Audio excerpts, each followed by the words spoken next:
Pack your bags, Vivian. I'm done pretending this marriage means anything to me. The words hit Vivian Grace Montgomery like a physical blow, causing her to drop the crystal water glass she'd been holding. It shattered against the marble floor of their Manhattan penthouse, the sound echoing through the silence that followed Richard's devastating announcement. 8 months pregnant.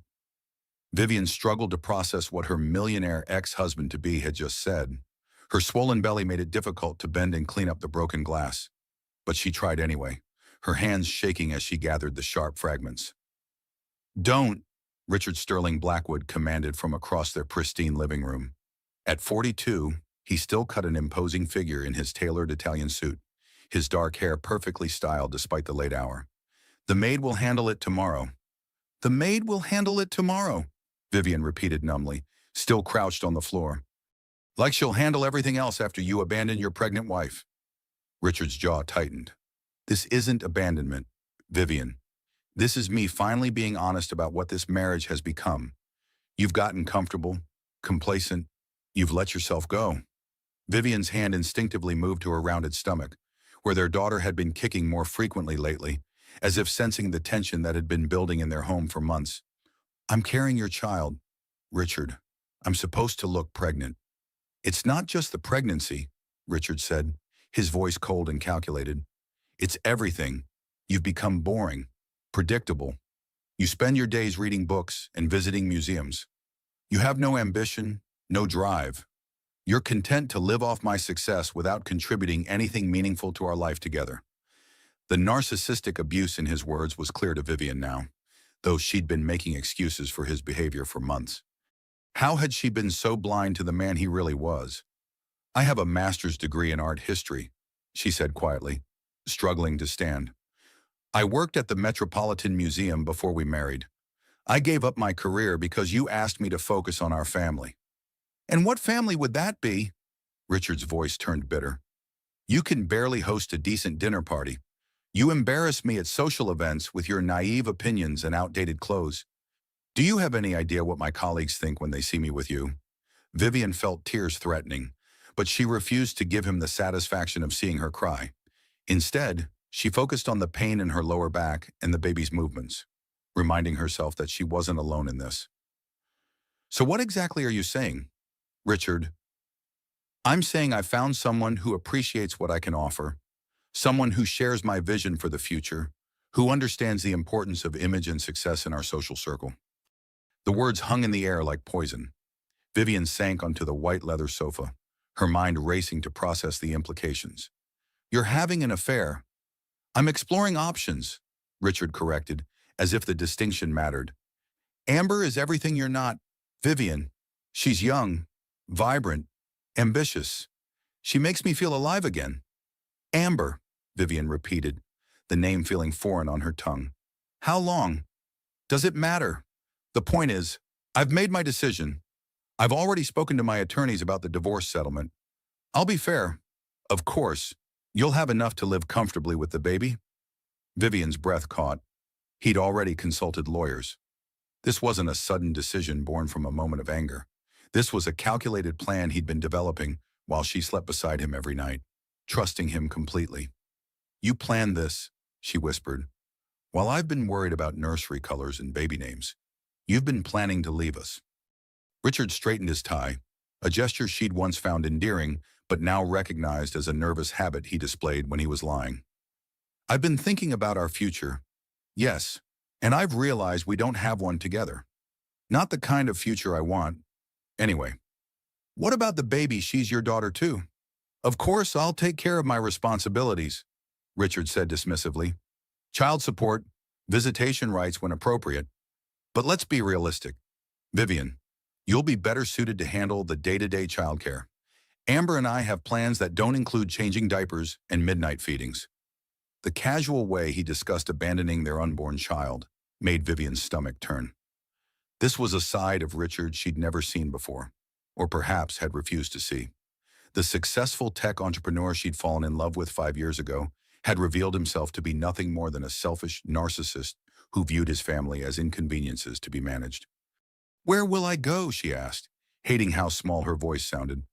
"That's your problem to solve," Richard replied, checking his expensive Rolex. "I'll be staying at the club tonight. I expect you to pack your essentials and be gone by the time I return tomorrow evening. You can arrange for movers to collect the rest of your belongings once we formalize the separation." Vivian watched in stunned silence as her millionaire ex-husband gathered his briefcase and headed toward the door. This couldn't be happening. Not now. Not when she was so close to giving birth to their daughter. "Richard, wait," she called out desperately. "We can work through this. Marriage counseling, therapy, whatever you need. Don't throw away 5 years because of some midlife crisis." He paused at the door, his hand on the crystal doorknob. For a moment, Vivian thought she saw a flicker of doubt cross his features. Then his expression hardened again. "This isn't a midlife crisis. Vivian, this is me finally admitting that I settled for less than I deserved. Amber makes me realize what I've been missing all these years." The door closed with a soft click, leaving Vivian alone in the cavernous penthouse that had never felt like a real home. She sat in the oppressive silence, one hand on her belly, trying to comprehend that her entire world had just collapsed in the span of 15 minutes. Her phone buzzed with a text message. For a moment, hope fluttered in her chest. Maybe Richard had realized his mistake and was coming back to apologize. But when she looked at the screen, her heart sank even further. The message was meant for someone named Amber. "It's done. She's packing tonight. We can finally start our real life together. Can't wait to celebrate with you tomorrow. My love." Richard had accidentally sent the message to Vivian instead of his mistress. The cruel irony wasn't lost on her. She was learning about her husband's true feelings through a text meant for another woman. Vivian clutched the phone to her chest and finally allowed herself to cry, her tears falling onto her swollen belly where their daughter continued to kick, blissfully unaware that her father had just walked out on both of them before she was even born. The next morning, Vivian sat surrounded by half-packed boxes in what had been their bedroom, her phone pressed to her ear as she sobbed to her best friend Maureen Hayes. "He actually said I'd embarrass him at social events." Maureen's voice was filled with outrage. "Vivian, you're the most elegant woman I know. You have more class in your little finger than Richard has in his entire narcissistic personality." "Maybe he's right, though," Vivian said, wiping her nose with a tissue. "Maybe I did get too comfortable. Maybe I stopped trying to be the woman he fell in love with." "Stop it right now," Maureen commanded firmly. "Don't you dare blame yourself for his narcissistic abuse. This is not about you getting comfortable. This is about him being a selfish, cruel man who's too immature to handle the responsibility of a family." Vivian shifted uncomfortably on the bed, her back aching from the stress and her advanced pregnancy. "I keep thinking about how we met, Maureen. Maybe there were signs I ignored." She closed her eyes and let her mind drift back 5 years to that charity gala at the Plaza Hotel. She'd been working as a curator at the Metropolitan Museum then, living in a modest apartment on the Upper West Side. She'd saved for months to afford the dress she wore that night, a simple black cocktail dress that cost more than her monthly grocery budget. Richard had approached her during the silent auction, charming and confident in his perfectly tailored tuxedo. "That Monet sketch you're bidding on," he'd said with a smile that made her heart flutter. "Most people don't appreciate the preliminary work that goes into the final masterpiece. Most people only see the end result," Vivian had replied, surprised by his genuine interest in art. "They don't understand that sometimes the sketch reveals more about the artist's true vision than the finished painting." They'd talked for hours that night about art, literature, and philosophy. Richard had seemed genuinely interested in her thoughts and opinions, asking thoughtful questions about her work at the museum. When he'd asked for her number, she'd felt like Cinderella at the ball. "You know what I remember most about that first night," Vivian said to Maureen now. "He seemed so interested in my mind, not just my appearance. He asked about my master's thesis, my favorite exhibits at the museum. I thought I'd found someone who valued intelligence and substance." "And maybe he did, back then," Maureen replied gently. "People change. Honey, success and money can corrupt even good people. But that doesn't mean you were wrong to fall in love with who he was then." Vivian stood up slowly and walked to the window overlooking Central Park. In the early morning light, she could see joggers and dog walkers beginning their daily routines, their lives continuing normally while hers fell apart. "The worst part is how stupid I feel," she admitted. I never questioned why he was so eager for me to quit my job after we got married.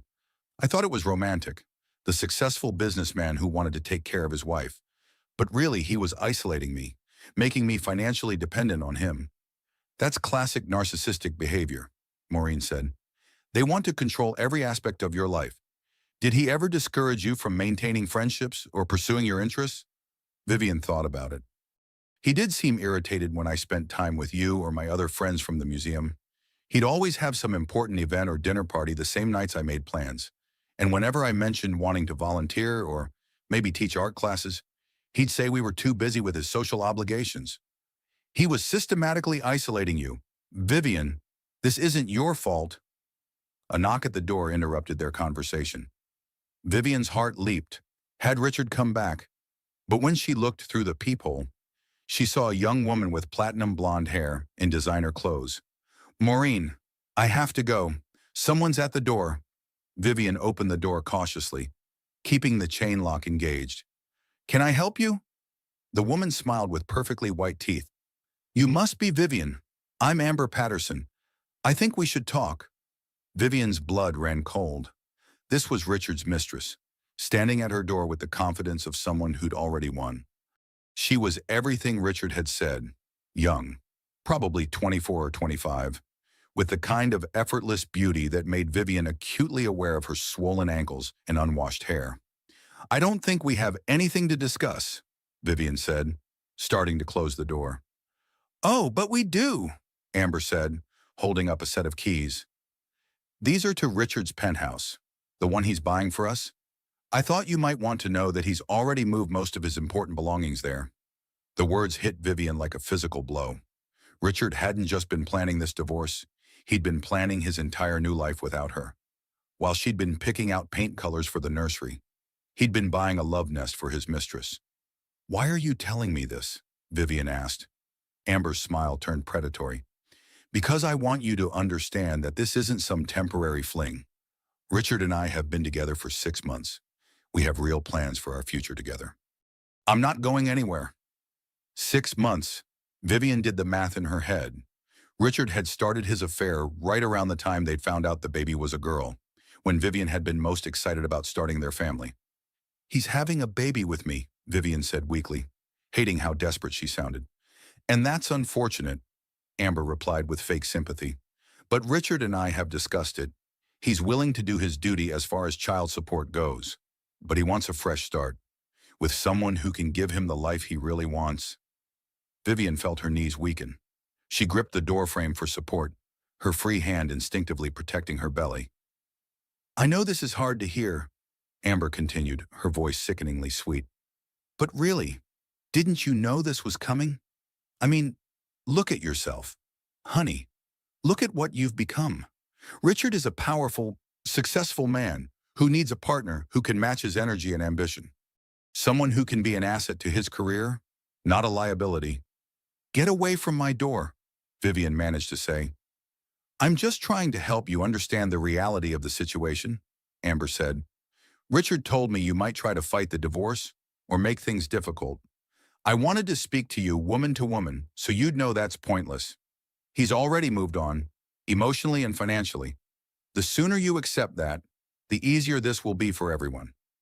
Vivian slammed the door shut and immediately slid the deadbolt into place. She could hear Amber's laughter through the door, a sound that would haunt her for weeks to come. Leaning against the door, Vivian slid down to the floor and hugged her knees to her chest as much as her pregnancy would allow. This was her lowest moment, abandoned by her millionaire ex-husband, humiliated by his mistress, 8 months pregnant with nowhere to go. But as she sat there on the cold marble floor, something began to shift inside her. Beneath the pain and humiliation, a small flame of anger began to burn. How dare Richard treat her like a discarded toy? How dare this Amber woman come to her home and gloat about stealing her husband? Vivian had been raised to be polite, accommodating, and grateful for whatever she was given. But carrying her daughter had awakened something fierce and protective in her. She wouldn't let her child grow up thinking it was acceptable for people to treat her mother with such cruelty and disrespect. For the first time since Richard's announcement, Vivian began to think clearly. She had options he didn't know about, resources he'd never imagined. Her millionaire ex-husband thought he held all the cards, but he was wrong. It was time to call her grandmother. That evening, Vivian found herself standing outside Meridian Club, an exclusive bar in Midtown where Manhattan's elite gathered to see and be seen.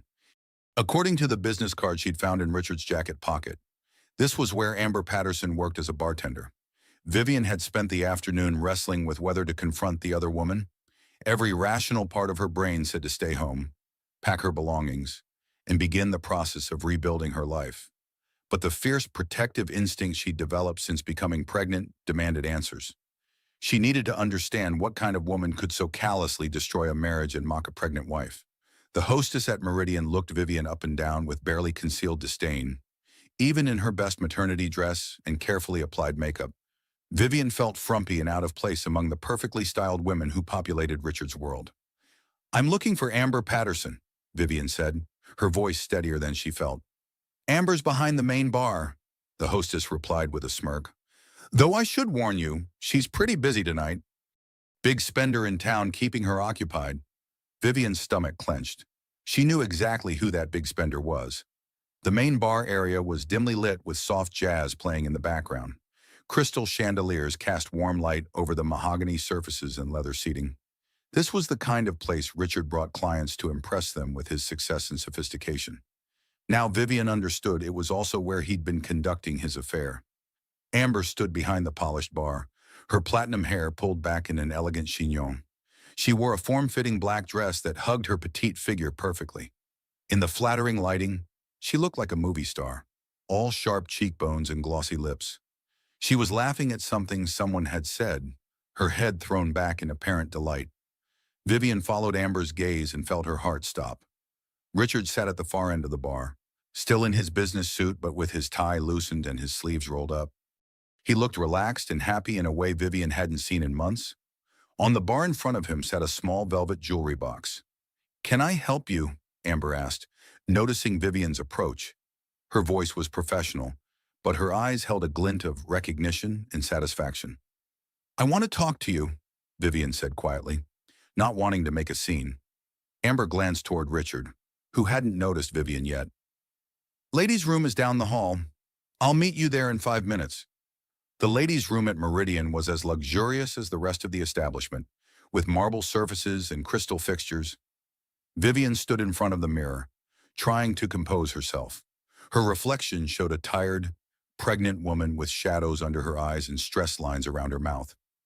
How could she compete with someone like Amber? When Amber entered, she immediately checked her appearance in the mirror, touching up her lip gloss with practiced efficiency.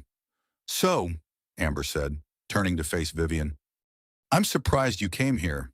Richard said you were more the type to suffer in silence." "I needed to understand," Vivian replied. "What kind of woman breaks up a marriage when there's a baby involved?" Amber laughed, the same musical sound Vivian had heard from across the bar. "Oh, honey, I didn't break up anything. Your marriage was already over. Richard told me you two hadn't been intimate in months. He said you'd become more like roommates than lovers." The words stung because they contained a grain of truth. Vivian's pregnancy had been difficult, with constant nausea and fatigue. Their physical relationship had indeed suffered, but she'd assumed that was normal for expectant couples. "We're having a baby together," Vivian said, her hand moving protectively to her stomach. "And that's lovely for you," Amber replied with mock sweetness. "But Richard and I are planning a real future together, not some obligation based on an unplanned pregnancy." "Unplanned." Vivian's voice rose despite her efforts to stay calm. "We tried for 2 years to get pregnant. Richard said he wanted to start a family." Amber's expression shifted slightly, a flicker of uncertainty crossing her features. Then she shrugged. "Well, people change their minds. Richard realized he wasn't ready for the suburban family life. He wants adventure, excitement, travel. All the things you can't give him now that you're tied down with a baby." "How long have you known him?" Vivian asked. 6 months, Amber said proudly. "And in that time, he's shown me more of the world than most women see in a lifetime.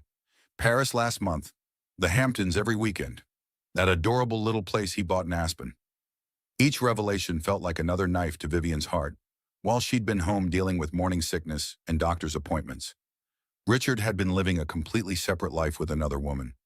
He bought you a place in Aspen. It's in both our names, Amber said, examining her manicured nails. Richard says it's important for a couple to build assets together. Something about tax benefits. Though honestly, I don't worry about those details. That's what accountants are for.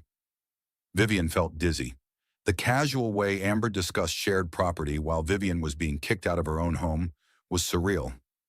What about the jewelry box I saw out there? Amber's smile turned triumphant. Oh, that. Richard has been so generous. This is just a little something to celebrate our 6-month anniversary. Want to see? Before Vivian could respond, Amber had pulled a small velvet box from her purse. Inside nestled a stunning diamond necklace, easily worth $50,000 or more. It was the same receipt Vivian had found in Richard's jacket. She'd hoped it might be a push present for after the baby was born. It's beautiful, Vivian whispered, unable to hide her pain. Richard has excellent taste, Amber said, fastening the necklace around her throat. He says I deserve beautiful things because I make him feel young and alive again, not tired and burdened like... She trailed off with false embarrassment. Like his pregnant wife, Vivian finished. Well, you said it, not me, Amber replied with a shrug. Look, I'm not trying to be cruel here, but you have to understand Richard's position. He's at the peak of his career, moving in circles where image matters. He needs a partner who can enhance his reputation, not someone who shows up to galas looking like she raided the clearance rack at a department store. The narcissistic abuse was breathtaking in its casualness. Amber delivered each insult with a smile, as if she were offering helpful advice rather than systematically destroying Vivian's self-esteem.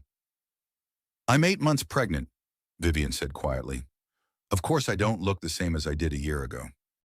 And that's exactly the problem, Amber replied. Richard doesn't want to spend the next 18 years watching you get more tired, more boring, more focused on childcare than on being a wife. He wants a partner who will grow with him, not someone who's given up on herself. I haven't given up on myself. I'm creating a life. And that's admirable. It really is, Amber said with false sincerity. But it's not the life Richard wants anymore. He's realized he can have so much more with someone who shares his vision for the future. Vivian stared at this young woman who spoke so confidently about stealing another woman's husband. Don't you feel any guilt at all about what you're doing to our family? Amber's expression hardened. Guilt for what? For making a successful man happy, for giving him the excitement and passion he was missing in his marriage? Richard told me you two were essentially living like brother and sister. I gave him back his youth, his enthusiasm for life. If anything, you should be thanking me for setting him free to be himself again. And what about our daughter? Doesn't she deserve to have her father in her life? Oh, Richard will do his duty, Amber said dismissively. Child support, the occasional visit. But let's be realistic. Men like Richard aren't meant for diaper duty and bedtime stories. He's meant for bigger things. I understand that about him, which is why our relationship works. Vivian felt tears threatening again, but she refused to give Amber the satisfaction of seeing her cry. You're making a mistake if you think Richard won't get tired of you too. If he could abandon his pregnant wife, what makes you think you're special? For the first time, Amber's confident mask slipped slightly.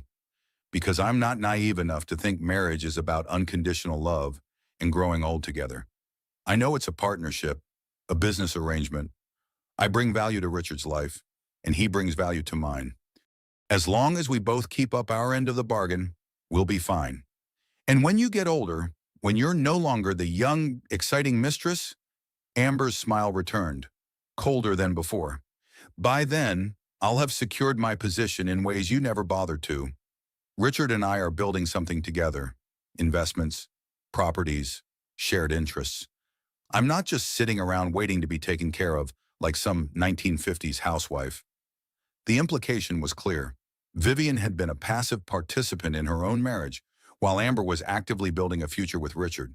It was another carefully aimed blow, designed to make Vivian question her own worth and choices. I should get back, Amber said, checking her appearance in the mirror one final time. Richard's probably wondering where I am. We have dinner reservations at Daniel tonight, then we're flying to Miami tomorrow for the weekend. Richard says I need to work on my tan before we go to Monaco next month. She paused at the door, turned turning back to Vivian with what might have been genuine pity. Look, I know this is hard for you, but maybe it's time to think about what you really want from life. You're still young enough to start over. Find someone who actually wants the suburban mom lifestyle you're offering. Richard just isn't that man anymore. After Amber left, Vivian remained in the ladies' room for several more minutes, staring at her reflection. The woman looking back at her seemed like a stranger, defeated, humiliated, and utterly lost. But as she stood there, her daughter kicked forcefully, as if reminding her that she wasn't alone in this fight. Vivian placed both hands on her belly and made a silent promise to her unborn child this wouldn't be the end of their story. It was just the beginning. The next morning, Vivian drove her modest sedan along the winding roads of the Hamptons, trying to calm her nerves before seeing her grandmother for the first time in 6 months. Dorothy Mae Montgomery lived on a sprawling estate that had been in their family for 3 generations. Though Vivian had never fully understood the extent of her grandmother's wealth or influence, as she pulled through the ornate iron gates, Vivian marveled at the perfectly manicured grounds. The main house was an elegant colonial with white columns and sprawling porches, surrounded by mature oak trees and carefully tended gardens. It looked like something from a magazine spread about old American money.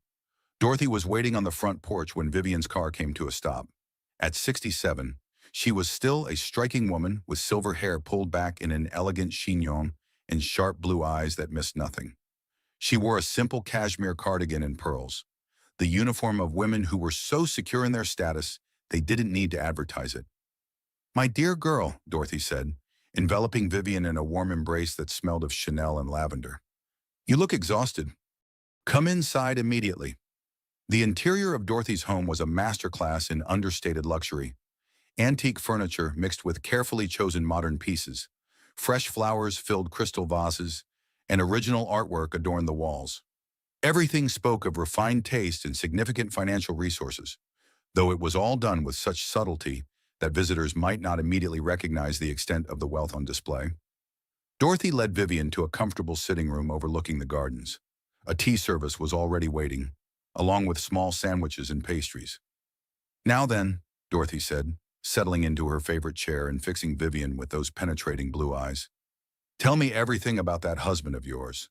Vivian had planned to ease into the conversation gradually, but something about her grandmother's direct approach broke down her defenses. The whole story poured out: Richard's cruel announcement, Amber's gloating visit, the humiliating confrontation at the bar. By the time she finished, tears were streaming down her face. Dorothy listened without interruption, her expression growing progressively darker as Vivian spoke. When the story was complete, she set down her teacup with deliberate precision. "That man is a fool," Dorothy declared with quiet fury. "And that little trollop he's taken up with is nothing but a common gold digger. Though I must say, she's shown more strategic thinking than you have, my dear." "Grandmother," Vivian protested, stung by the criticism. "Oh, don't look at me like that," Dorothy said, waving a dismissive hand. "I'm not blaming you for his behavior, but I am questioning why you've allowed yourself to become so dependent on a man who clearly doesn't deserve your trust." Dorothy stood and walked to an antique secretary desk in the corner of the room. She pulled out a thick folder and returned to her chair, placing it on the coffee table between them. "I've been keeping an eye on your Richard for some time," Dorothy said. "Something about him never sat right with me. Too smooth, too eager to impress. Men like that usually have something to hide." "You've been investigating Richard." "I've been protecting my family's interests," Dorothy corrected. "And right now, that means protecting you and my great-granddaughter from a man who's proven himself to be completely untrustworthy." She opened the folder to reveal a stack of financial documents, newspaper clippings, and what appeared to be private investigator reports. "Your millionaire ex-husband isn't quite as successful as he pretends to be," Dorothy said, pulling out a balance sheet. "His company has been hemorrhaging money for the past 2 years. The lavish lifestyle he's been maintaining is funded almost entirely by debt and increasingly risky investments." "Saprum." Vivian leaned forward to examine the documents. "How did you get these?" "When you have the right connections and sufficient motivation, financial information isn't as private as people think," Dorothy replied cryptically. "The point is, Richard has been living far beyond his means for some time. The penthouse, the cars, those expensive gifts for his mistress. It's all been financed by borrowing against future earnings that may never materialize. But his company is worth millions. He's always talking about major deals and expansion plans. Dorothy pulled out another document. His company is indeed valued at several $1 million on paper. But most of that value is speculative, based on projected growth that hasn't materialized.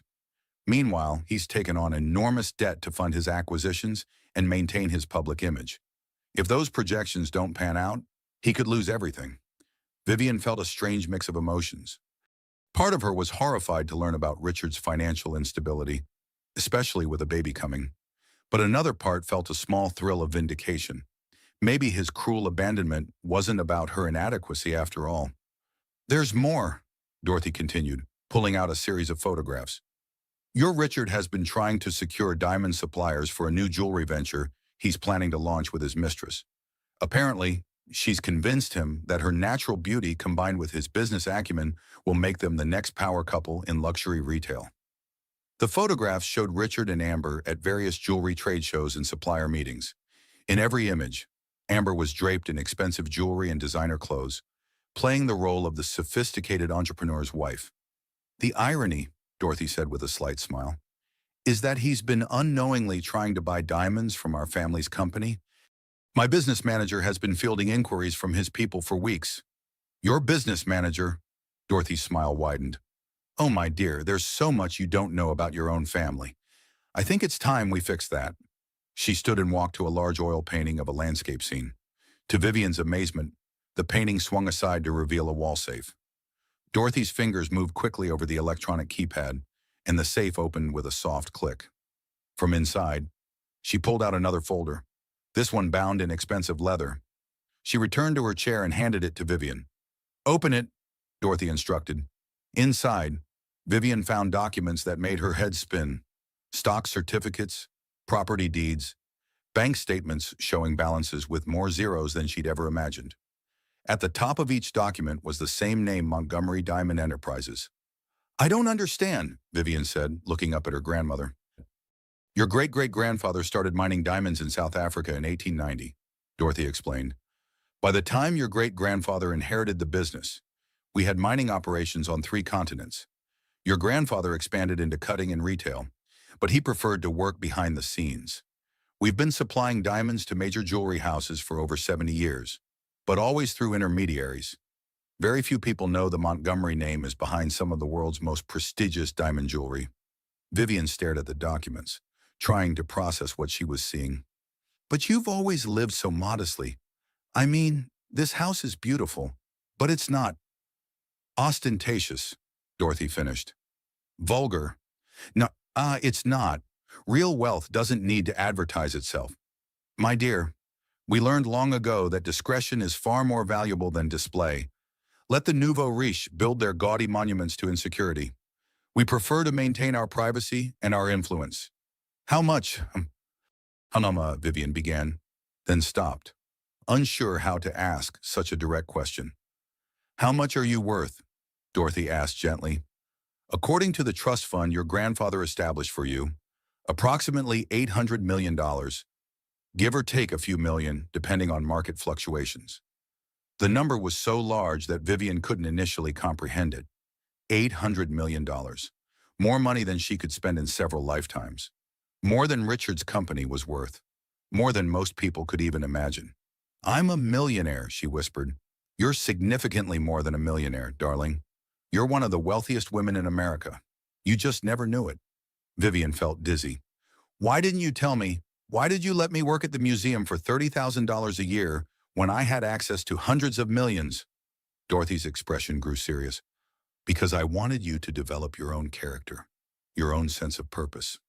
I wanted you to learn the value of work, of earning your own way in the world. And most importantly, I wanted you to find someone who loved you for yourself, not for your money. Well, that backfired spectacularly, Vivian said bitterly. Richard doesn't love me at all. No, but at least you learned that before you gave him access to your real wealth, Dorothy pointed out. Imagine if he'd known about the money from the beginning. He would have married you for your fortune and then spent the rest of your marriage trying to control it. This way, you discovered his true character before any real damage was done. Vivian looked down at her swollen belly. Except for the small matter of carrying his child. That's not damage, darling. That's the greatest gift you'll ever receive. And now you have the financial independence to raise your daughter exactly as you choose, without having to compromise or depend on a man who's proven himself unworthy of your trust. Dorothy reached over and took Vivian's hand. I know this is overwhelming, but I want you to understand something important. You are not a victim here. You are a powerful woman who temporarily forgot her own worth. It's time to remember who you really are. For the first time since Richard's devastating announcement, Vivian felt a spark of hope. She wasn't just a discarded wife begging for scraps from her millionaire ex-husband's table. She was Dorothy Montgomery's granddaughter, heir to a diamond empire, with more wealth and power than Richard had ever dreamed of possessing. What do I do now? She asked. Dorothy's smile was both warm and slightly predatory.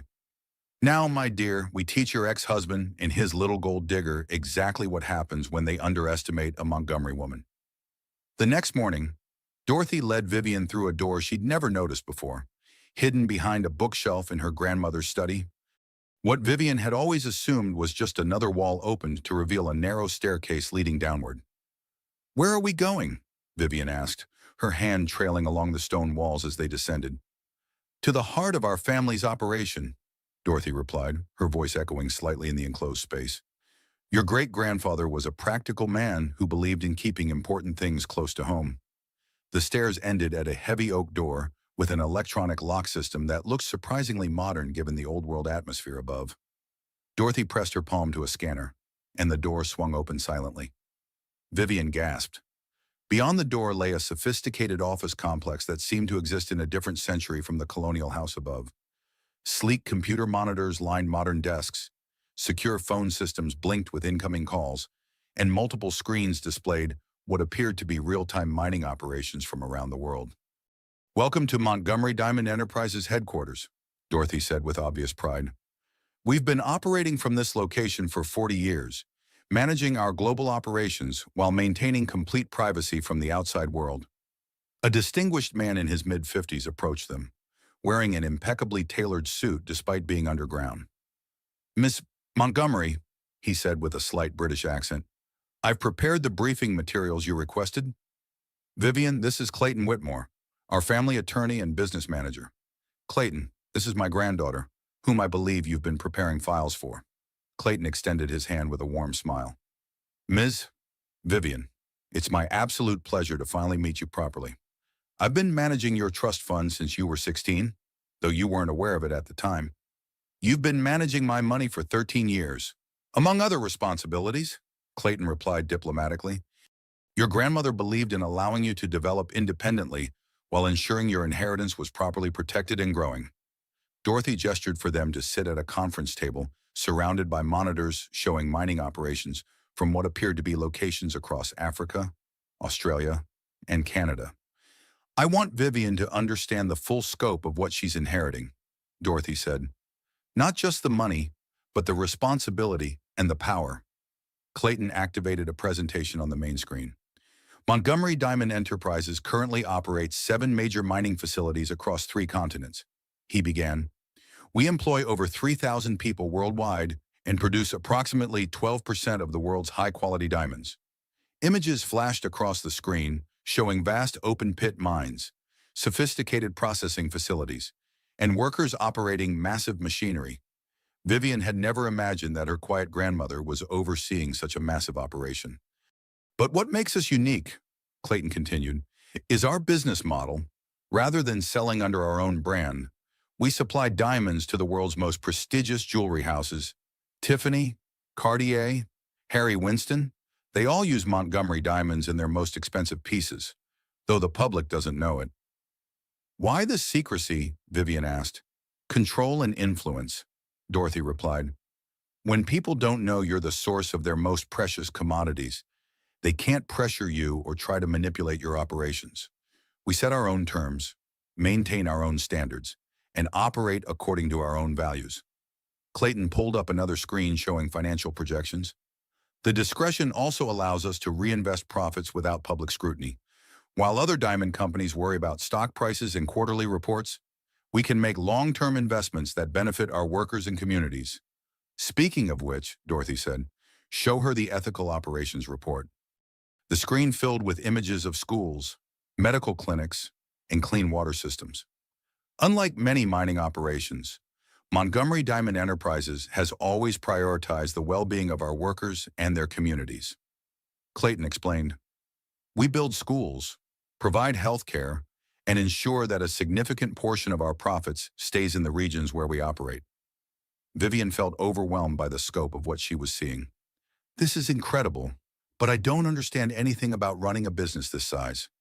You don't need to understand everything immediately, Dorothy said gently.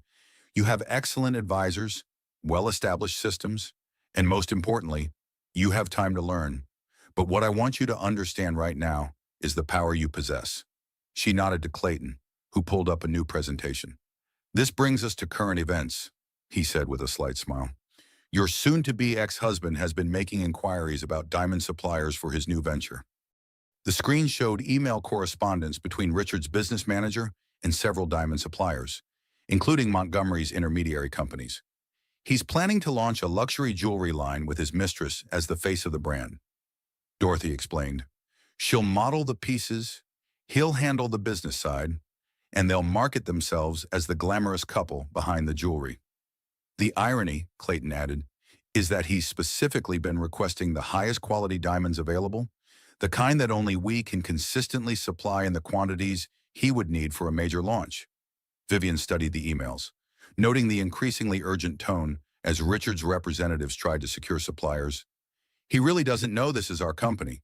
He has no idea, Dorothy confirmed. To him, we're just another supplier in a complex chain of middlemen and distributors, but we know exactly who he is and what he's planning. Clayton pulled up another file. We've also been monitoring his financial situation. His requests for diamond supplies are quite ambitious given his actual resources. He's planning to launch with a significant debt load, betting everything on the success of this venture. Which brings us to opportunity, Dorothy said, her eyes gleaming with strategic thinking. Your Richard thinks he's dealing with various separate suppliers and creditors. He doesn't realize he's actually negotiating with the future mother of his child. Vivian felt a thrill of understanding. We could control his entire supply chain. More than that, Clayton said, pulling up yet another screen. We've been quietly purchasing his outstanding debts through various shell companies. Nothing illegal or unethical, simply buying loans that banks are eager to sell. Currently, Montgomery Enterprises holds approximately 60% of your ex-husband's business debt. The numbers on the screen made Vivian's head spin. Richard owed millions of dollars across various loans and credit facilities, and her family's company now owned most of those debts. What does that mean exactly? She asked. It means we could call in those loans at any time, Dorothy explained. Force him into bankruptcy if we chose to, but I think we can be more creative than that. She stood and walked to a secure cabinet, pulling out another file. What I'm about to show you is highly confidential, but I believe you need to understand the full picture. The file contained photographs and financial documents related to Amber's background. Unlike the glamorous image she projected, the reality was quite different. Your Richard's mistress comes from a working-class family in Ohio, Dorothy said. She came to New York 5 years ago with dreams of becoming an actress, but ended up working in high-end bars to pay rent. She's accumulated significant debt of her own trying to maintain the lifestyle necessary to attract wealthy men. For her, she's a professional gold digger. More accurately, she's a desperate young woman who's bet everything on landing a wealthy husband, Clayton corrected diplomatically. She spent money she doesn't have on clothes, jewelry, and cosmetic procedures, all in service of attracting someone like Richard. Dorothy flipped through more documents. The jewelry she was wearing when she confronted you, all purchased on credit cards that are now severely overextended. The designer clothes, the expensive handbag, she's in debt up to her perfectly sculpted eyebrows. So she needs Richard as much as he thinks he needs her.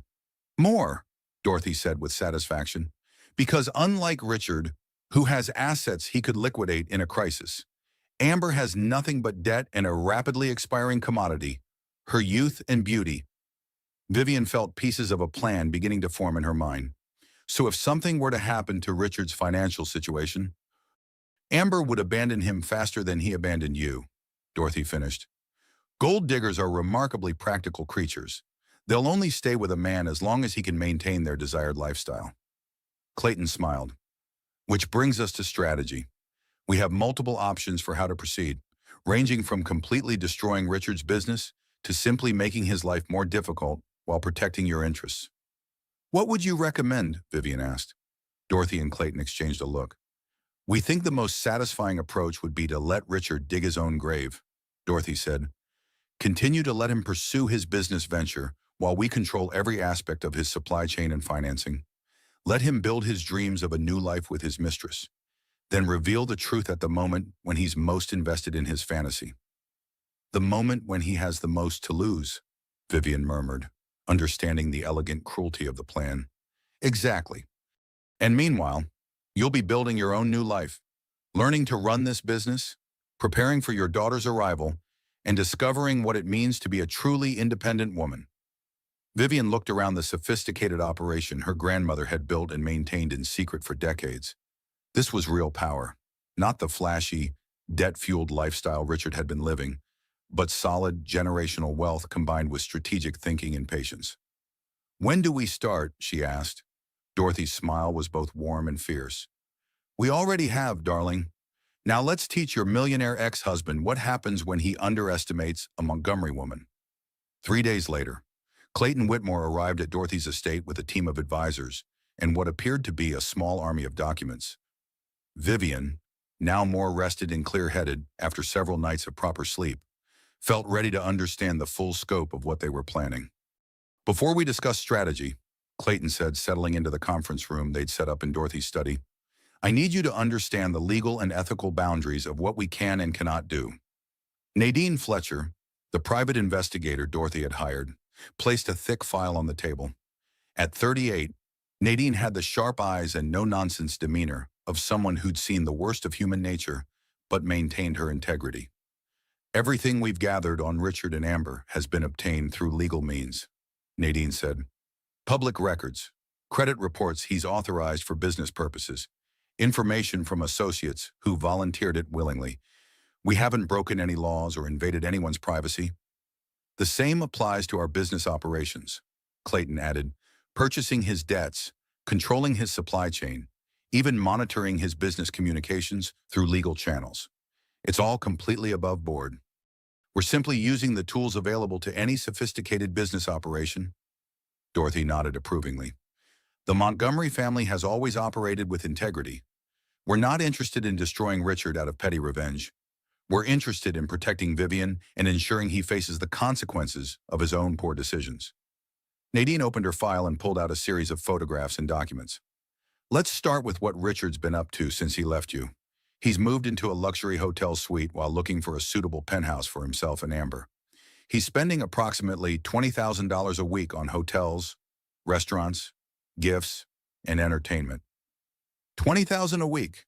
Vivian couldn't hide her shock. He's trying to maintain a certain image, Clayton explained, both for Amber and for potential investors in his jewelry venture. But here's the problem. His actual liquid assets can't sustain this level of spending for more than a few months. Nadine flipped to another page. He's also been meeting with luxury jewelry designers, marketing consultants, and PR firms. He's planning a major launch event for his new brand, with Amber as the face of the company. The preliminary estimates we've seen suggest he's planning to spend at least $2 million on the launch alone. Money he doesn't actually have, Dorothy observed. Exactly. He's counting on securing diamond suppliers and additional financing. But both of those things are now under our control. Clayton spread out a series of financial projections on the table. Here's what's fascinating about Richard's business plan. It's actually not terrible from a strategic standpoint. There is a market for luxury jewelry marketed by beautiful couples. The problem is that he's dramatically underestimated the capital requirements and overestimated his own resources. So his plan could work if he had proper financing. It could work if he had hundreds of millions in backing and a 5-year timeline, Clayton replied. But he's trying to launch with minimal capital and expecting immediate returns. It's a recipe for disaster. Nadine pulled out another file. This brings us to Amber's situation. She's been pressuring Richard to move faster on both the business launch and their personal relationship. She wants a ring, a wedding date, and immediate access to what she thinks is his wealth. She doesn't know about his financial problems. She has no idea. Richard's been very good at maintaining the illusion of unlimited resources. But our sources suggest she's starting to ask questions about why they're living in a hotel instead of the penthouse he promised her. Dorothy smiled with grim satisfaction. Gold diggers become very nervous when their target starts showing signs of financial stress. They have finely tuned instincts for detecting weakness. Clayton pulled up a presentation on his tablet. This brings us to our strategy. We have several options, ranging from immediate action to a longer-term approach. Let me walk you through the possibilities. The first option appeared on the screen. Option 1, immediate financial pressure. We call in Richard's debts immediately, cut off his access to diamond suppliers, and force him into bankruptcy within 30 days. This would end his relationship with Amber quickly, but might also create a public scandal that could affect you and the baby. Option 2, gradual squeeze. We slowly tighten the financial pressure over 3 to 6 months, allowing Richard to dig himself deeper into trouble while maintaining the illusion that his problems are caused by market conditions or bad luck. This gives us more control over the timeline, but requires more patience. Option 3, the revelation strategy. We allow Richard to proceed with his business plans while controlling all his key resources, then reveal the truth at a moment of maximum impact, perhaps when he's about to launch his business or when Amber is expecting a marriage proposal. Vivian considered the options carefully. What would you recommend? I favor option 3, Dorothy said immediately. It's the most educational for both Richard and his mistress. They'll learn exactly what it feels like to have their dreams destroyed by someone they underestimated. Nadine nodded. From an investigative standpoint, option 3 also gives us the most information. We can monitor their relationship dynamics, see how they handle stress, and potentially gather evidence that could be useful in custody arrangements later. What about the baby? Vivian asked, her hand moving instinctively to her stomach. I don't want her born into the middle of a war zone. Clayton consulted his calendar. Based on your due date, we could time the revelation for approximately 6 weeks after the birth. That gives you time to recover, establish routines with the baby, and prepare for whatever Richard's reaction might be. Plus, Dorothy added, by then you'll have had time to learn more about running Montgomery Diamond Enterprises. You'll be approaching this from a position of confidence and competence, not just as a woman seeking revenge. Vivian felt the truth of that statement. Even in the few days since learning about her inheritance, she'd started to feel different, stronger, more purposeful. The idea of spending the next few months learning to run a global business while preparing for motherhood was actually exciting. There's one more element to consider, Nadine said, pulling out a final folder. Amber's debt situation is actually more precarious than Richard's. Her credit cards are maxed out. She owes back rent on an apartment she can't afford. And she's borrowed money from family members who are starting to ask questions. Meaning she's under enormous financial pressure to secure her future with Richard quickly. If we create any doubt about his ability to take care of her, she might abandon him even before we reveal the truth about your family's wealth. Dorothy leaned back in her chair, considering the implications. So we could potentially break them up without revealing anything about our involvement. It's possible, Nadine confirmed. Gold diggers are practical creatures. If Richard starts seeming like a liability instead of an asset, Amber will cut her losses and move on to the next target. Clayton cleared his throat. Before we proceed with any strategy, I need to address one more issue. Vivian, what do you want the end result to be? Are you hoping for reconciliation with Richard? Do you want him to be a part of your daughter's life? Or are you primarily interested in ensuring he can't hurt you financially? It was a question Vivian had been avoiding, but she knew she needed to face it honestly. I don't want him back, she said firmly. Not after seeing who he really is. But I do want our daughter to have the option of knowing her father if she chooses to when she's older. And I want him to understand that abandoning his family has consequences. Then I think option 3 is perfect, Dorothy said with satisfaction. We teach him a lesson about consequences while maintaining enough control to protect your daughter's interests long term. Vivian looked around the table at these people who were dedicating their considerable skills to protecting her and her unborn child. For the first time since Richard's cruel announcement, she felt truly safe. "Let's do it," she said. "But I want to be involved in every step. I want to learn how to protect myself and my daughter, not just have other people do it for me." Dorothy's smile was radiant with pride. "Now you're thinking like a Montgomery woman." 2 weeks later, Vivian stood before the mirror in her childhood bedroom at Dorothy's estate, adjusting the drape of an elegant maternity dress. Tonight was the Metropolitan Museum's annual gala, an event she'd attended for years as a curator and later as Richard's wife. This year, she was attending as herself, Vivian Montgomery, granddaughter of one of America's wealthiest families. "The necklace is perfect," Dorothy said, fastening a stunning diamond piece around Vivian's neck. $2 million worth of Montgomery diamonds. "Let's see how your ex-husband reacts to that." The necklace was a masterpiece of design and craftsmanship, featuring rare pink diamonds in an intricate floral pattern.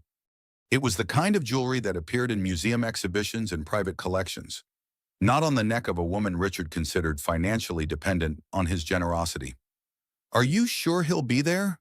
Vivian asked, smoothing her hands over the fitted bodice of her dress. At 8.5 months pregnant, she felt enormous, but the custom designer maternity gown made her feel elegant rather than unwieldy. "Clayton confirmed it this afternoon," Dorothy replied. "He bought a table for 10 at $50,000, presumably to impress potential investors in his jewelry venture. And according to our sources, Amber will be wearing the necklace he bought her, the one you saw at the bar." Nadine appeared in the doorway, looking sophisticated in her own evening gown. "The car is ready, and I've confirmed that our photographer will be positioned to capture reactions. Richard won't know he's being photographed, but we'll have a complete record of the evening." "Remember," Dorothy said, taking Vivian's hands, "you're not going there as Richard's abandoned wife seeking sympathy. You're going as a Montgomery, claiming your rightful place in society. Walk into that room like you own it." "Because in many ways you do," Clayton added, joining them in the foyer. "Montgomery Diamond Enterprises has been a major contributor to the Met for decades. You're not crashing their party, you're attending your own family's event." The ride into Manhattan gave Vivian time to center herself. Through the limousine's windows, she watched the familiar streets of her childhood, remembering the excited little girl who used to visit the museum with her grandmother, never suspecting that her family's diamonds adorned many of the jewelry pieces in the permanent collection. The Metropolitan Museum at night was transformed into a glittering wonderland. Guests in designer gowns and perfectly tailored tuxedos climbed the famous steps, their jewelry catching the light from hundreds of cameras. Vivian took a deep breath and stepped out of the limousine, immediately conscious of the weight of the diamond necklace and the stares of other guests. "Ms. Montgomery," a photographer called out, recognizing her from previous years. "You look absolutely radiant.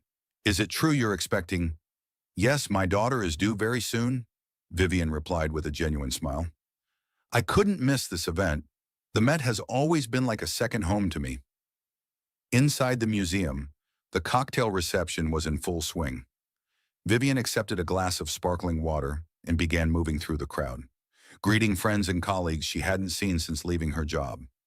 The reactions were uniformly positive. People seemed genuinely happy to see her and eager to congratulate her on her pregnancy.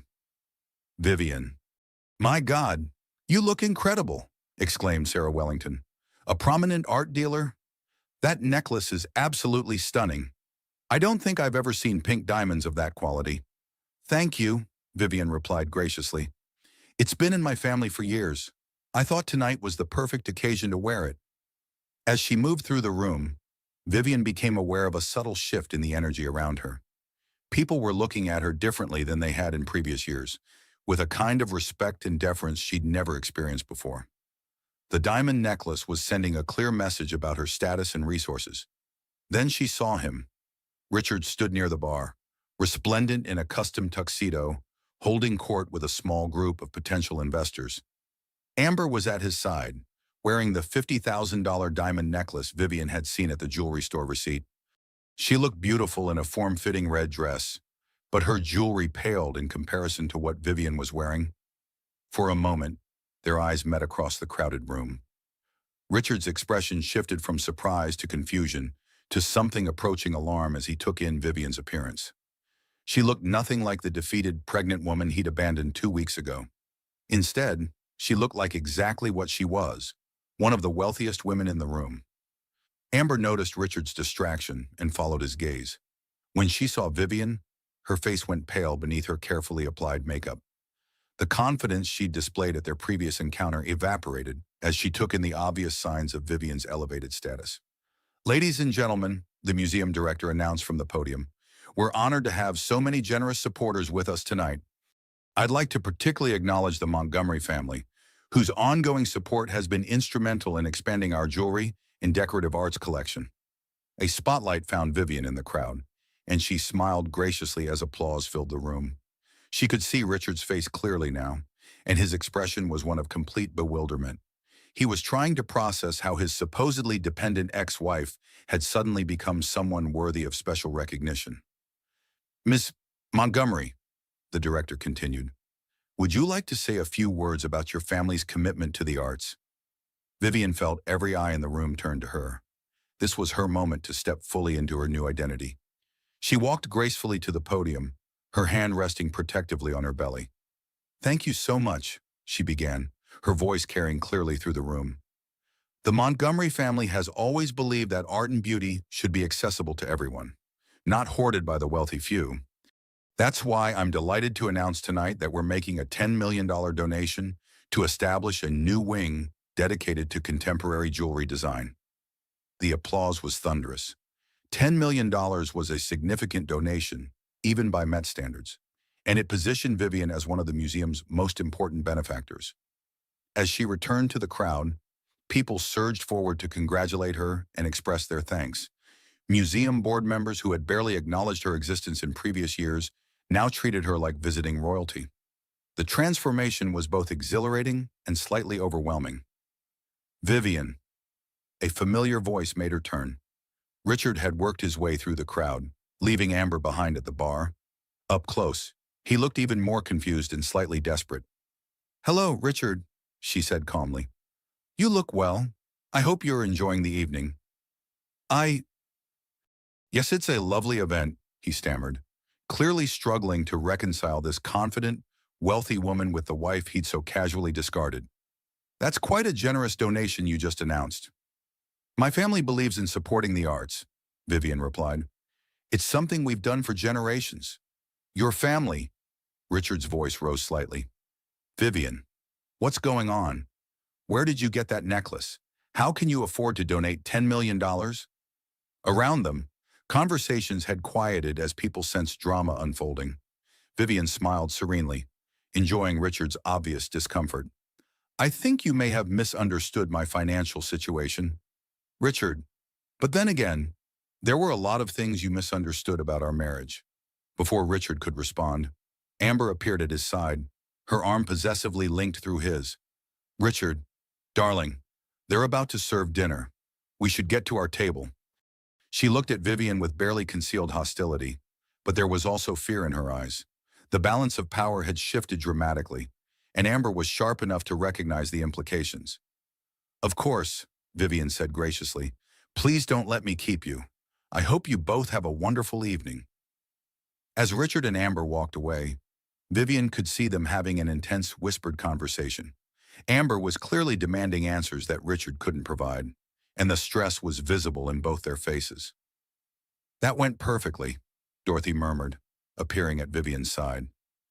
"Did you see how quickly that little gold digger's attitude changed when she realized you might be wealthier than Richard?" "She looked scared," Vivian observed. "She should be. Her entire strategy depends on Richard being the wealthy one in your relationship. If that's not true, then she's backed the wrong horse." The rest of the evening passed in a blur of congratulations and strategic conversations.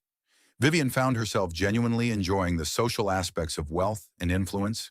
When used responsibly, money wasn't just about personal comfort.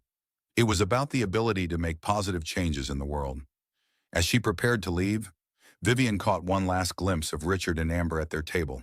They weren't touching, barely speaking, and both looked miserable despite being surrounded by people Richard was trying to impress. "Mission accomplished," Nadine said quietly as they waited for the car. "According to our photographer, Amber spent most of dinner interrogating Richard about your family and your money. She's clearly spooked. Good, Dorothy said with satisfaction. Let them both spend the next few weeks wondering what else they don't know about the Montgomery family. By the time we're ready to reveal the full truth, they'll already be off balance. As the limousine pulled away from the Met, Vivian felt a deep sense of satisfaction. For the first time since Richard's cruel announcement, she felt like herself again, not a victim, but a powerful woman who was just beginning to understand what she was capable of achieving. 3 days after the Met Gala, Vivian was reviewing mining reports in Dorothy's underground office when Clayton announced that Richard had requested an urgent meeting. The news didn't surprise her. Since the gala, Richard had been calling and texting constantly, demanding explanations about her family's wealth and her $10 million donation. Where does he want to meet? Dorothy asked, looking up from her own stack of financial documents. He specifically asked to come here, Clayton replied with a slight smile. He says he wants to discuss clarifying certain misunderstandings about the divorce settlement. How presumptuous, Dorothy observed. He thinks he can march into our home and demand answers after the way he treated you. Vivian considered her options. Part of her wanted to refuse the meeting entirely, but a larger part was curious to see Richard's reaction when he learned the full truth about her family's wealth and power. Let him come, she decided. But we meet in the main house, not down here. He doesn't get to see our business operations. Are you sure you're ready for this confrontation? Clayton asked with concern. You're due to give birth any day now. The stress might not be good for you or the baby. Vivian's hand moved to her belly, where her daughter had been particularly active lately. I think it's important for her to witness this, she said with a slight smile. She should understand from the beginning that Montgomery women don't back down from bullies. An hour later, Richard's familiar BMW pulled through the estate gates. Vivian watched from the living room window as he parked and walked toward the house, his posture radiating the kind of confidence that had once attracted her, but now seemed merely arrogant. Dorothy had arranged for tea to be served in the formal living room, creating an atmosphere of civilized discussion rather than confrontation. Clayton sat in a wingback chair with a briefcase full of documents, while Nadine positioned herself discreetly near the window with a clear view of the proceedings. When Richard entered the room, he moved with the entitled swagger of a man accustomed to getting his way. He dressed carefully for the occasion in an expensive suit that Vivian now realized he probably couldn't afford, and his smile had the practiced charm he used on potential investors. Vivian, you look lovely, he said, as if he hadn't cruelly abandoned her 3 weeks ago.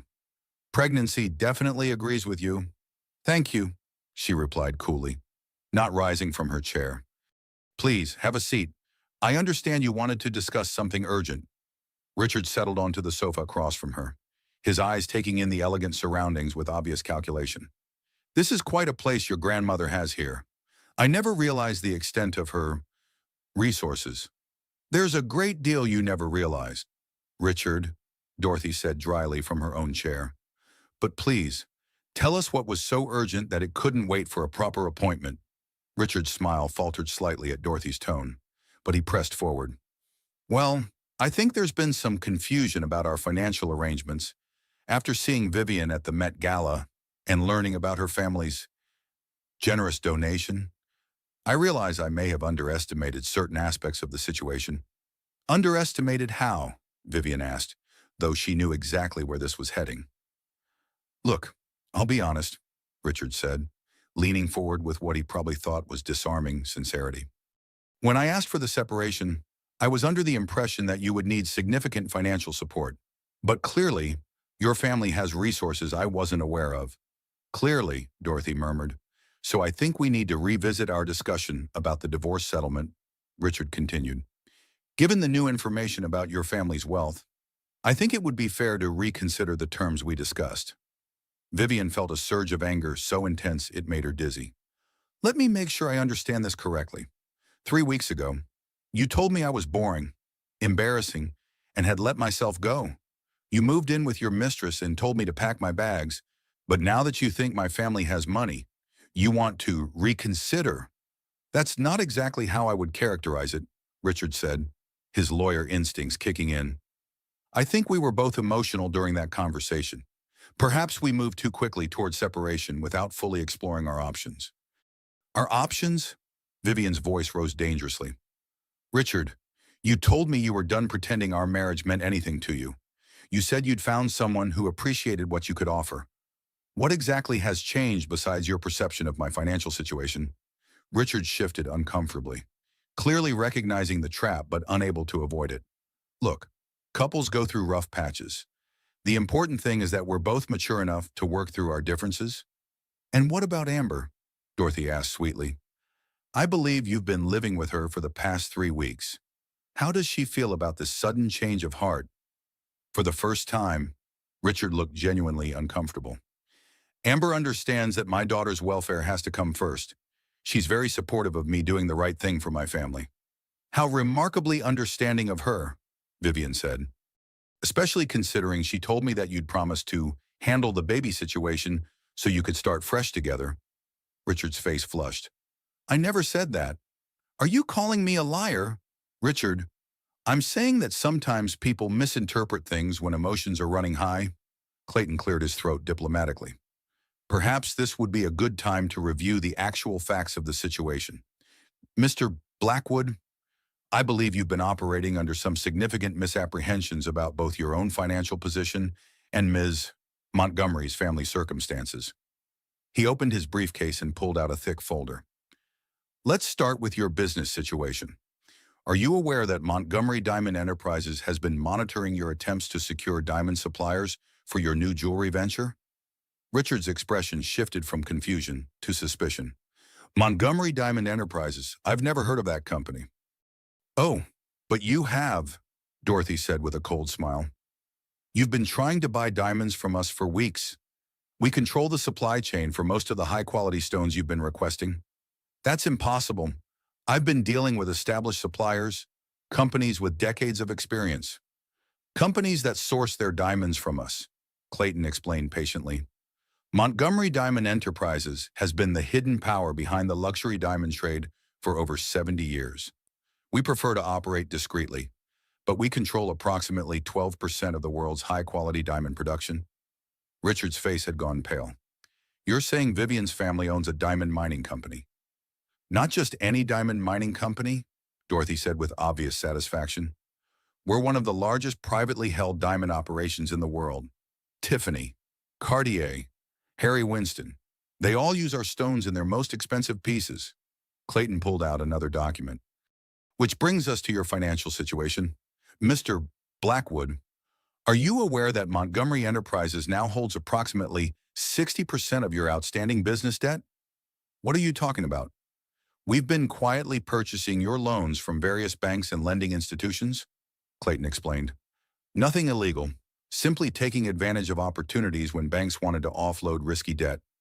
Currently, we own most of your company's financial obligations. Richard stood up abruptly, his composure finally cracking. This is insane. You're telling me that Vivian's family has been manipulating my business dealings.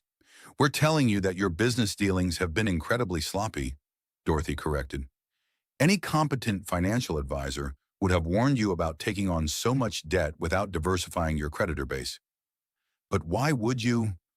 Richard began, then stopped as the full implications hit him. You've been planning this. Ever since I asked for the divorce, you've been planning to destroy my business. We've been protecting our family's interests, Vivian said firmly, which includes protecting my daughter from a father who thinks he can abandon his responsibilities without consequences. Richard turned to face her, his expression desperate. Vivian, you have to understand, I never knew about your family's wealth. If I had known, things would have been different. Different how? She asked coldly. You would have stayed married to the boring, embarrassing woman who let herself go. You would have continued pretending our marriage meant something to you. That's not fair. If I had known you were wealthy, I would have understood that you had other options, other interests. I wouldn't have expected you to be content with just being a housewife. So my value as a wife was dependent on my net worth. Richard realized he was digging himself deeper, but couldn't seem to stop. That's not what I meant. I meant that wealthy women have different expectations, different needs. I would have adjusted my behavior accordingly. You mean you would have treated me with respect if you'd known I could afford to leave you? Vivian said flatly. Look, I made mistakes, Richard admitted, his voice taking on the pleading tone she'd never heard before. I was going through a difficult time, feeling trapped by responsibilities I wasn't ready for. But I never stopped loving you. You have a funny way of showing love, Dorothy observed. Moving in with your mistress, humiliating my granddaughter in public, planning to abandon your unborn child. I wasn't abandoning anyone I promised to pay child support, to be involved in the baby's life. On your terms, when it was convenient for you, Vivian said. Just like this conversation, you only want to reconcile now that you think there's money involved? Clayton consulted his notes. Speaking of money, Mr.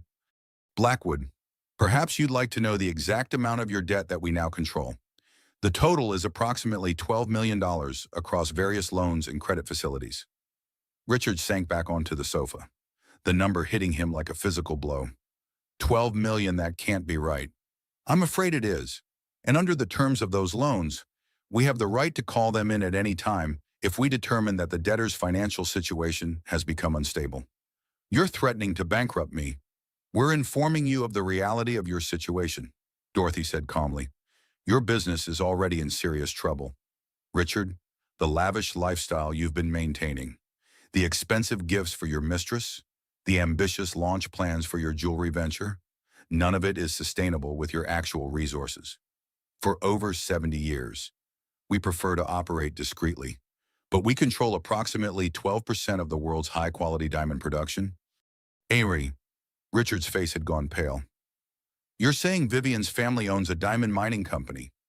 Not just any diamond mining company, Dorothy said with obvious satisfaction. We're one of the largest privately held diamond operations in the world. Tiffany, Cartier, Harry Winston, they all use our stones in their most expensive pieces. Clayton pulled out another document. Which brings us to your financial situation, Mr. Blackwood. Are you aware that Montgomery Enterprises now holds approximately 60% of your outstanding business debt? What are you talking about? We've been quietly purchasing your loans from various banks and lending institutions, Clayton explained. Nothing illegal, simply taking advantage of opportunities when banks wanted to offload risky debt. Currently, we own most of your company's financial obligations. Richard stood up abruptly, his composure finally cracking. This is insane. You're telling me that Vivian's family has been manipulating my business dealings? We're telling you that your business dealings have been incredibly sloppy, Dorothy corrected. Any competent financial advisor would have warned you about taking on so much debt without diversifying your creditor base. But why would you? Richard began, then stopped as the full implications hit him. You've been planning this. Ever since I asked for the divorce, you've been planning to destroy my business. We've been protecting our family's interests, Vivian said firmly, which includes protecting my daughter from a father who thinks he can abandon his responsibilities without consequences. Richard turned to face her, his expression desperate. Vivian, you have to understand, I never knew about your family's wealth. If I had known, things would have been different. Different how? She asked coldly. You would have stayed married to the boring, embarrassing woman who let herself go. You would have continued pretending our marriage meant something to you. That's not fair. If I had known you were wealthy, I would have understood that you had other options, other interests. I wouldn't have expected you to be content with just being a housewife. So my value as a wife was dependent on my net worth. Richard realized he was digging himself deeper but couldn't seem to stop. That's not what I meant. I meant that wealthy women have different expectations, different needs. I would have adjusted my behavior accordingly. You mean you would have treated me with respect if you'd known I could afford to leave you? Vivian said flatly. Look, I made mistakes, Richard admitted, his voice taking on the pleading tone she'd never heard before. I was going through a difficult time, feeling trapped by responsibilities I wasn't ready for. But I never stopped loving you. You have a funny way of showing love, Dorothy observed. Moving in with your mistress, humiliating my granddaughter in public, planning to abandon your unborn child. I wasn't abandoning anyone I promised to pay child support, to be involved in the baby's life. On your terms, when it was convenient for you, Vivian said. Just like this conversation, You only want to reconcile now that you think there's money involved. Clayton consulted his notes. Speaking of money, Mr. Blackwood, perhaps you'd like to know the exact amount of your debt that we now control. The total is approximately $12 million across various loans and credit facilities. Richard sank back onto the sofa, the number hitting him like a physical blow. 12 million. That can't be right. I'm afraid it is. And under the terms of those loans, we have the right to call them in at any time if we determine that the debtor's financial situation has become unstable. You're threatening to bankrupt me. We're informing you of the reality of your situation, Dorothy said calmly. Your business is already in serious trouble. Richard, the lavish lifestyle you've been maintaining, the expensive gifts for your mistress, the ambitious launch plans for your jewelry venture, none of it is sustainable with your actual resources. Richard looked around the room desperately, as if seeking an escape route. What do you want from me? Money I'll pay back every penny, with interest. What we want, Vivian said, struggling to stand as another contraction gripped her abdomen, is for you to understand that actions have consequences. You can't treat people as disposable and expect them to be grateful for whatever scraps of attention you decide to throw their way. Dorothy noticed Vivian's discomfort immediately. Darling, are you all right? I think, Vivian began, then gasped as another, stronger contraction hit. I think the baby is coming. The room erupted in controlled chaos. Clayton immediately called for Dr. Mills while Dorothy helped Vivian back to her chair. Nadine moved toward the door to prepare for the doctor's arrival. Richard, meanwhile, seemed frozen in place, his face cycling through confusion, panic, and what might have been genuine concern. Should I call an ambulance? He asked, his business crisis temporarily forgotten. Dr. Mills is on his way, Dorothy replied curtly. He's been on standby for weeks. I should drive you to the hospital, Richard said, standing up. I'm still your husband. I should be there for the birth. You lost the right to make those decisions when you moved in with your mistress, Dorothy said firmly. This is a family matter now. She's having my daughter. She's having a Montgomery daughter, Dorothy corrected, and she'll be raised to understand her worth, something you clearly never learned to appreciate. Dr. Mills arrived within minutes, his calm professionalism immediately taking charge of the situation. After a quick examination, he determined that while Vivian was indeed in labor, they had time to get her to the hospital safely. As the medical team prepared to transport Vivian, Richard stood helplessly to one side, clearly wanting to be involved but uncertain of his role. Vivian, he said as they prepared to leave, please let me come with you. Whatever our problems, I want to be there when our daughter is born. Vivian looked at him for a long moment, seeing perhaps for the first time the frightened, flawed man beneath the confident exterior. You can come to the hospital, she said finally, but you need to understand that everything has changed. I'm not the same woman you walked away from 3 weeks ago. I know, Richard said quietly.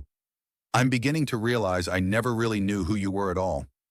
As they left for the hospital, Clayton remained behind to secure the house and the sensitive documents they'd been reviewing. The confrontation wasn't over. It was simply interrupted by the arrival of the next generation of Montgomery women. This should be interesting, Dorothy murmured to Clayton as the ambulance pulled away. Nothing quite like the birth of a child to clarify people's priorities. The private birthing suite at Mount Sinai Hospital was a far cry from the modest room Vivian had originally planned to use. Dorothy had quietly arranged for the upgrade, ensuring her great-granddaughter would be born in comfort and privacy, away from any potential media attention that might result from the evening's revelations. Vivian gripped the bed rails as another contraction peaked, breathing through the pain with the focused determination she'd learned in childbirth classes. Richard sat in a chair by the window, looking completely out of place in his expensive suit among the medical equipment and soft lighting. How are you feeling, Doctor? Mills asked, checking Vivian's progress. At 52, Harold Mills had delivered hundreds of babies, but he treated each birth with the careful attention that had made him one of New York's most sought-after obstetricians. Like I'm about to meet my daughter, Vivian replied, managing a smile despite the discomfort. The contractions were getting stronger and closer together, but she felt surprisingly calm. Perhaps it was the clarity that had come from finally understanding her own power and worth. Your progress is excellent, Dr. Mills confirmed. I'd estimate we'll have a baby within the next few hours. Dorothy sat in the corner, quietly knitting what appeared to be a tiny blanket. She'd been through this process twice with her own children and had developed the serene patience that came with experience. Occasionally, she glanced at Richard with an expression that suggested she was taking his measure and finding him wanting. Vivian, Richard said during a lull between contractions, I need you to know that seeing you tonight, learning about your family, it's made me realize how much I misunderstood about our relationship. This isn't the time for that conversation, Dorothy said firmly without looking up from her knitting. When will be the time? Richard asked, frustration creeping into his voice. After you've destroyed my business, after you've made sure I can never rebuild my life. After you've proven that you understand what you threw away, Vivian said, her voice strained but determined. You can't just apologize your way back into my life because you've discovered I'm wealthy. Another contraction hit, stronger than before, and Richard instinctively moved closer to the bed. Is there anything I can do? You can be quiet and let me focus, Vivian replied, not unkindly but with clear boundaries. As the hours passed, the dynamics in the room shifted subtly. Richard's earlier confidence had completely evaporated, replaced by genuine anxiety about the birth and growing awareness of how thoroughly he'd misjudged the situation. He watched Vivian handle each contraction with grace and strength, seeing qualities in her that he'd somehow overlooked during their marriage. I keep thinking about when we first met, he said quietly during one of the calmer moments. You were so passionate about that Monet sketch at the auction. You explained how the preliminary work revealed the artist's true vision, better than the finished painting. I remember, Vivian said, surprised he'd retained that detail. I thought I understood what you meant then, but I didn't really. I was too focused on the finished product, the polished result. I never appreciated the depth of what was underneath. Dorothy finally looked up from her knitting, her expression thoughtful. That's a remarkably insightful observation. Richard, the question is whether it represents genuine understanding or simply desperation. Maybe both, Richard admitted, but I know I don't deserve forgiveness. What I did was unforgivable. I abandoned my pregnant wife for a younger woman who made me feel important. I was selfish and cruel, and I justified it by telling myself that Vivian would be better off without me. You told yourself she'd be better off without you. Dorothy's voice was sharp with disbelief. Or you told yourself she had no choice but to accept whatever scraps of support you decided to offer. Richard was quiet for a long moment. The second one, he said finally. I assumed she was financially dependent on me, so she'd have to accept whatever arrangement I proposed. It made it easier to justify leaving. And now that you know she doesn't need your money, now I realize I gave up the best thing in my life for nothing. Vivian felt another strong contraction building and gripped the bed rail. Richard, I need you to understand something, she said between breaths. Even if I forgive you someday, even if we find a way to co-parent our daughter successfully, I will never be that naive woman who trusted you completely again. You killed that version of me when you walked out. I know, he said quietly, and I hate myself for it. Dr. Mills returned to check Vivian's progress and announced that it was time to prepare for delivery. The mood in the room became focused and intense as the medical team prepared for the final stage of labor. I can see the head, Dr. Mills announced. One more strong push should do it. Vivian bore down with everything she had, feeling her daughter moving through the birth canal toward her first breath. The pain was intense but purposeful, and she channeled all her newfound strength into bringing her child safely into the world. She's beautiful, Dr. Mills said as the baby emerged, pink and perfect, and crying lustily. A healthy baby girl. The sound of her daughter's first cry filled Vivian with overwhelming emotion. This tiny person was completely hers, a Montgomery woman who would grow up knowing her own worth and power. She would never have to hide who she was or apologize for her strength. Would you like to cut the cord? Dr. Mills asked Richard. Richard looked to Vivian for permission, and she nodded. It seemed important for him to participate in this moment, to understand that becoming a father carried responsibilities he couldn't simply walk away from when they became inconvenient. As Richard carefully cut the umbilical cord, his hands were shaking. When Dr. Mills placed the baby in Vivian's arms, Richard's eyes filled with tears. She's perfect, he whispered. She's absolutely perfect. Yes, she is, Vivian agreed, studying her daughter's tiny features. The baby had Richard's dark hair, but what appeared to be the Montgomery family's distinctive blue eyes. Hello, Dorothy Grace, she murmured. Welcome to the world. Dorothy Grace, Richard asked. Name for her great-grandmother, Vivian explained. The strongest woman I know. Dorothy approached the bed, her own eyes bright with tears. May I hold her? Vivian carefully transferred the baby to her grandmother's experienced arms. Dorothy looked down at her great-granddaughter with an expression of pure love and fierce protectiveness. She's going to be formidable, Dorothy said with satisfaction. I can already tell she has the Montgomery spirit. Richard watched this exchange with growing understanding of how thoroughly he'd been excluded from the family he'd chosen to abandon. This wasn't just about his marriage to Vivian. It was about a multi-generational dynasty that his daughter would inherit, with or without his participation. What happens now? He asked quietly. Now you learn what it really means to be a father, Dorothy replied, still holding the baby. Not the fun parts when it's convenient for you, but the daily commitment to putting someone else's needs before your own. And if I can prove that I understand that, then maybe someday you'll earn the right to be part of Dorothy Grace's life, Vivian said. But that's going to take years. Richard, not weeks. You destroyed 5 years of trust in a single conversation. Rebuilding that will require consistent action, not just pretty words. Dr. Wright Mills completed the delivery procedures and announced that both mother and baby were healthy. As the medical team prepared to move them to a recovery room, Richard made a decision that surprised everyone, including himself. I'm going to end things with Amber tonight, he said. Not because I think it will change anything between us, but because it's the right thing to do. I should have done it weeks ago. What about your business plans? Your jewelry venture, Dorothy asked. I think those plans were built on fantasies anyway, Richard admitted. I was trying to create a life that looked successful from the outside instead of building something with real substance. Vivian studied his face, looking for signs of manipulation or calculation.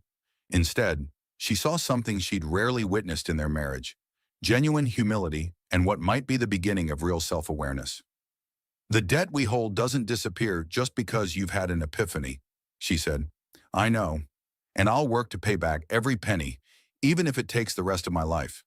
We'll see, Dorothy said diplomatically. Actions matter more than promises. Richard, show us who you really are when no one's watching and you have nothing to gain.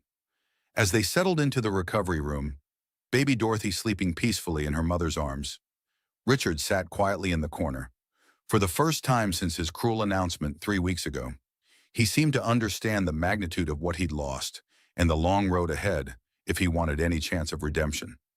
The Montgomery women had a new member, and she would grow up knowing that she was loved, valued, and powerful enough to shape her own destiny.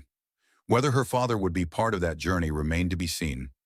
6 months later, Vivian stood in the executive conference room of Montgomery Diamond Enterprises, baby Dorothy sleeping peacefully in a high-tech carrier that allowed her to attend meetings without disruption.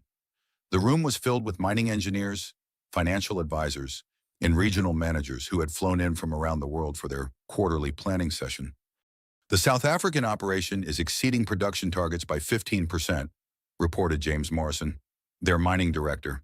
The new extraction techniques we implemented are proving both more efficient and more environmentally sustainable. Vivian nodded, making notes on her tablet while keeping one eye on her daughter. In the months since Dorothy's birth, she'd thrown herself into learning the family business with the same intensity she'd once brought to her art history studies. The work was challenging and rewarding in ways she'd never expected.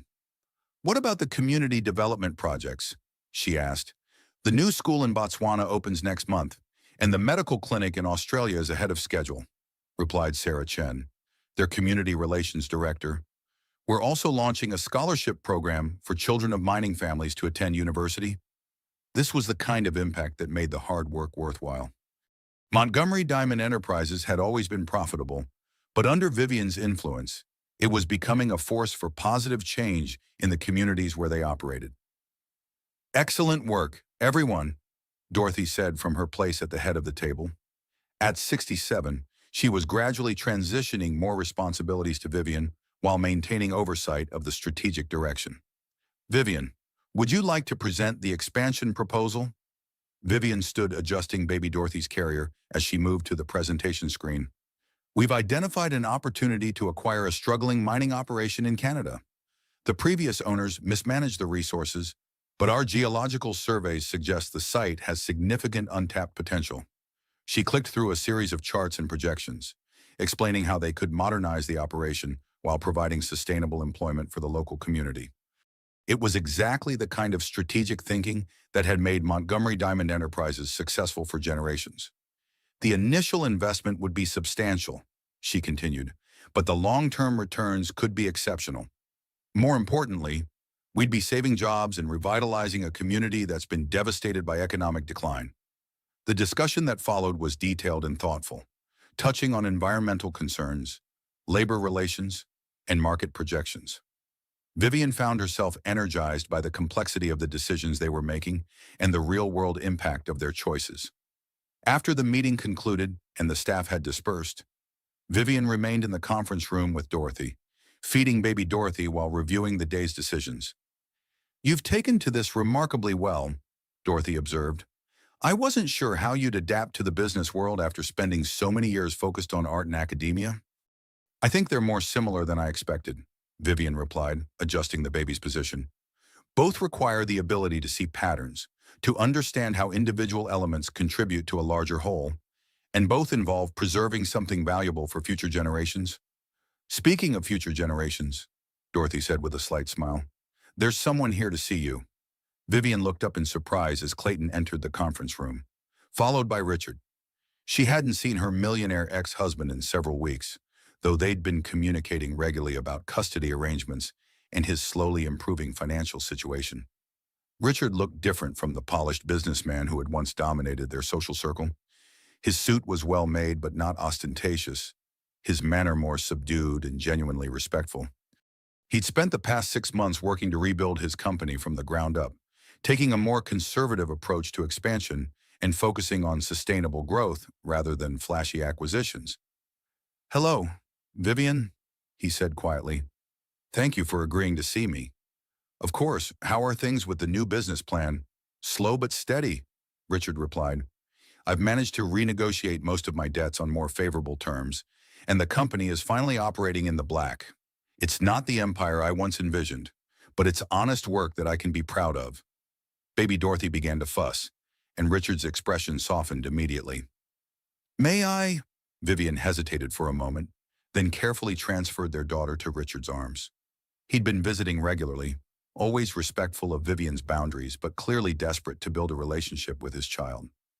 "She's gotten so big," he said wonderfully, studying Dorothy's alert face.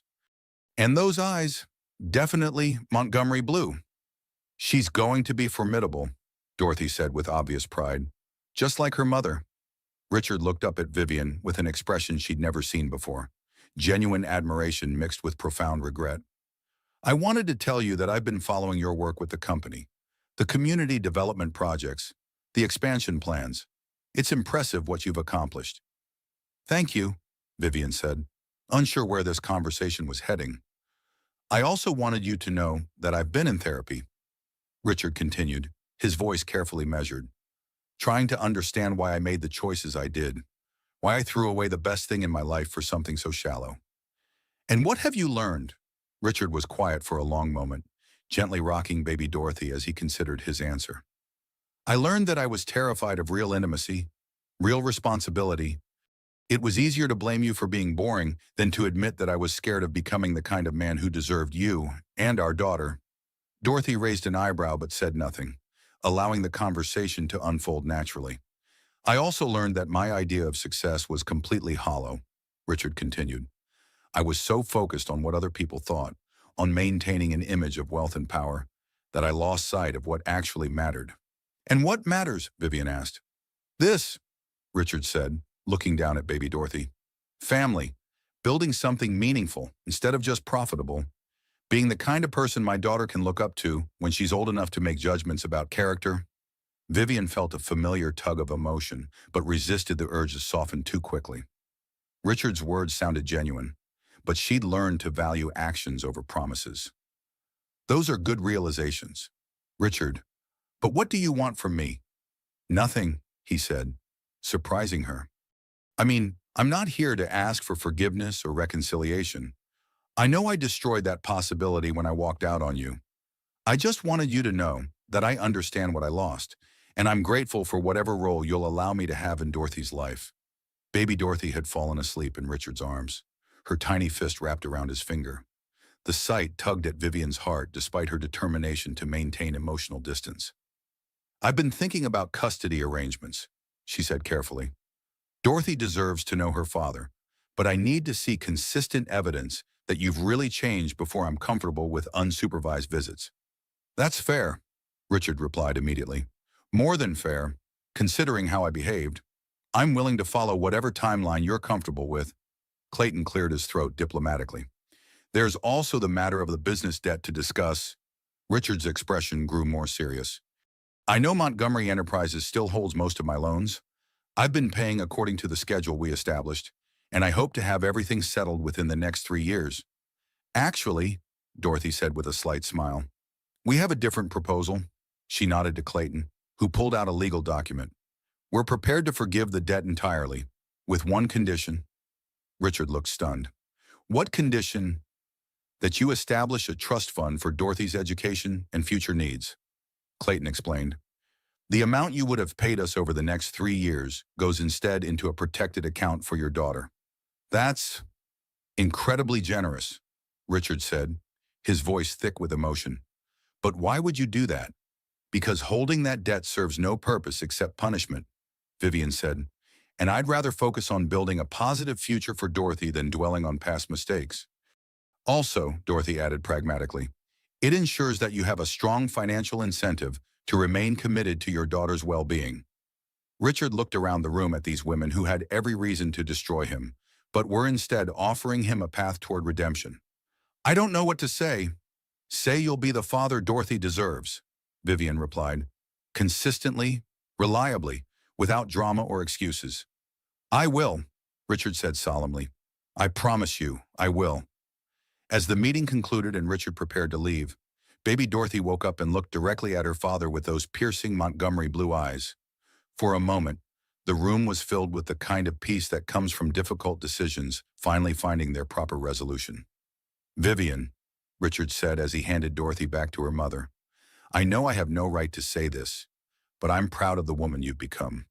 You were always strong and intelligent, but now you know your own power. Dorothy is lucky to have you as a mother.